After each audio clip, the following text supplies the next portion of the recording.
दिल्ली की रानी। एक थी रानी।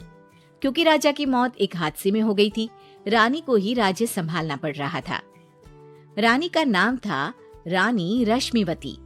रानी ईमानदार थी और प्रजा की सेवा में लगी रहती थी। एक दिन उसके दरबार में 3 नौजवान आए, रमेश, सुरेश और दिनेश। कहो, क्या सहायता कर सकती हूँ मैं तुम्हारी?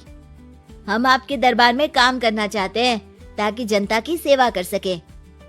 लेकिन अभी तो तुम्हारी उम्र बहुत छोटी है। तुम लोगों को तो अभी अपनी पढ़ाई पर ध्यान देना चाहिए। हमारा मन पढ़ाई में नहीं लगता। माता पिता को लगता है कि हम किसी के लायक नहीं है और हम साबित करना चाहते हैं कि हम लायक हैं। उत्साह बहुत अच्छा है, मगर अभी उम्र कच्ची है तुम लोगों की। अरे उम्र से क्या होता है रानी जी? शास्त्रों में लिखा है कभी किसी के ज्ञान को उसकी उम्र के आधार पर नहीं देखना चाहिए। बात तो सही है तुम्हारी। और अगर सच में तुम ये संकल्प करके आए हो कि तुमको यहाँ काम करना है, तो पहले परीक्षा देनी पड़ेगी। 3 परीक्षा, एक शारीरिक परीक्षा, एक बुद्धि की परीक्षा और एक देशभक्ति की परीक्षा। और ये क्या है? वो मंत्री महोदय तुम्हें समझा देंगे। हमारे पास समय नहीं है। अगर तुम लोग तैयार हो तो बताओ। हाँ, हम तैयार है किसी भी परीक्षा के लिए। मैं भी तैयार हूँ कुछ भी कर गुजरने के लिए। तो ठीक है मंत्री जी, आप इन तीनों की परीक्षा कल से ही शुरू कर दीजिए। जो आज्ञा रानी साहिबा। अगले दिन से ही तीनों की परीक्षा शुरू हो जाती है। पहले शारीरिक परीक्षा, यानी किस में कितना है दम, ये देखेंगे हम। क्योंकि शरीर में दम होगा तभी तो प्रजा की सेवा में दम लगा पाओगे। हमें क्या करना होगा? वो पेड़ दिख रहा है, जो सबसे पहले चढ़ेगा उस पे दरबार में नौकरी पाने के अवसर उसी के बढ़ जाएंगे। मैं चढ़ता हूँ। अरे रुको रुको, गिनती गिनने दो। 1, 2, 3। 3 की गिनती के बाद रमेश और सुरेश भागकर पेड़ के पास गए, मगर दिनेश आराम से पेड़ के पास गया। जैसे ही रमेश और सुरेश आधे पेड़ तक चढ़ गए, दिनेश ने उन दोनों की टांग पकड़ के उन्हें नीचे गिरा दिया और खुद पेड़ पर चढ़ गया।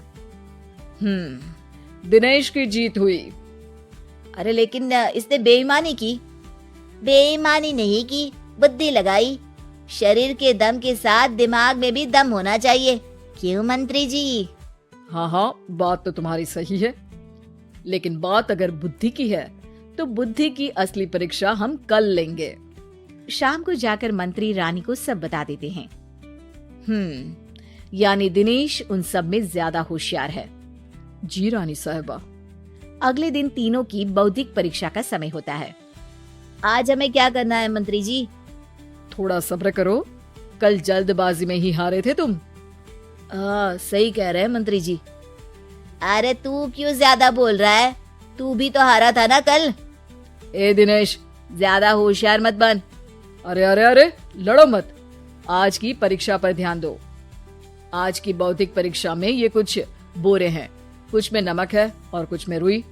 जिसको जो ले जाना है उठा लो। देखते हैं कि कौन जल्दी से कोई भी एक बोरा नदी के उस पार लेकर जाता है। समय शुरू होता है अब।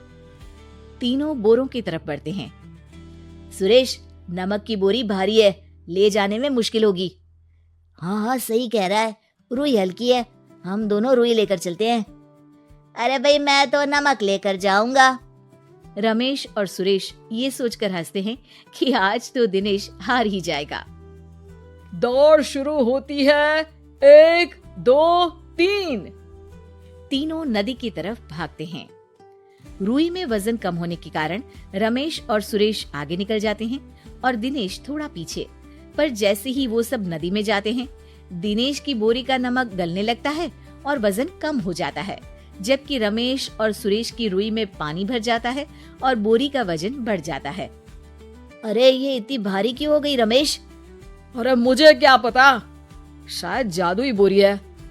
अरे लगता है कि हम बेवकूफ बन गए।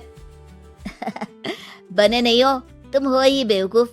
इतना तो पता होना चाहिए कि पानी में नमक गल जाएगा।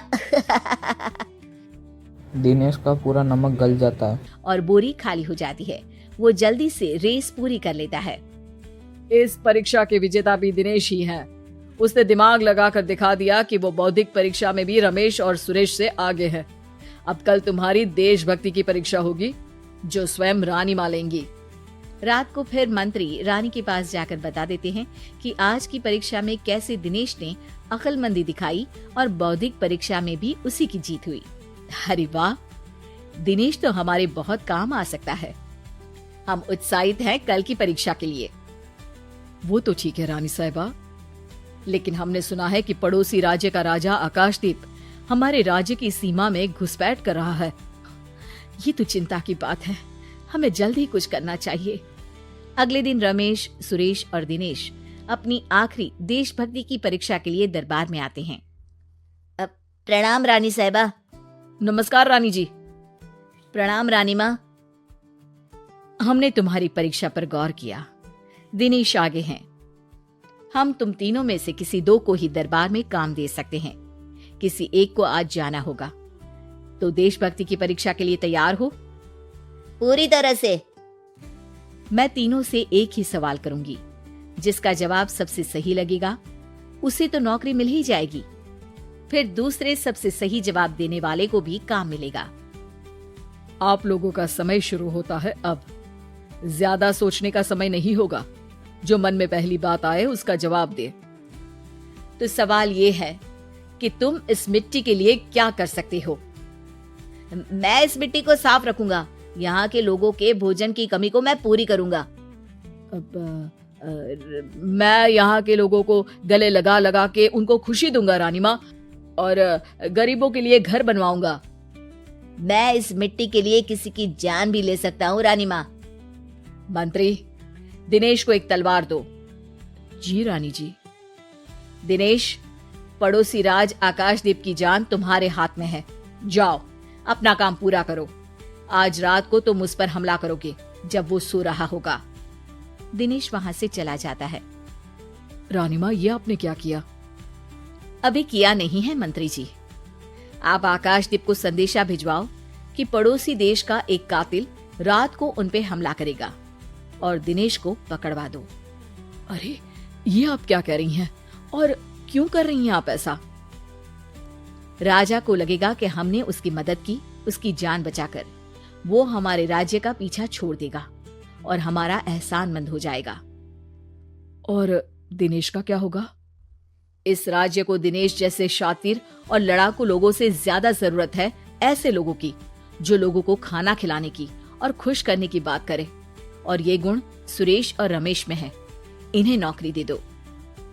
दिनेश बहुत चतुराई से नौकरी हड़पना चाहता था, जिसके लिए उसने रमेश और सुरेश जैसे दोस्तों का भी नुकसान किया। पर रानी ज्यादा चतुर निकली। उसने एक तीर से दो निशाने लगाए। दिनेश जैसे खूंखार युवक को राज्य से बाहर करवा दिया और पड़ोसी राजा आकाशदीप को अपना एहसानमंद कर लिया। पूरा दरबार रानी की जय जयकार कर रहा था। Thanks for watching. वीडियो को लाइक करें, चैनल को सब्सक्राइब करें।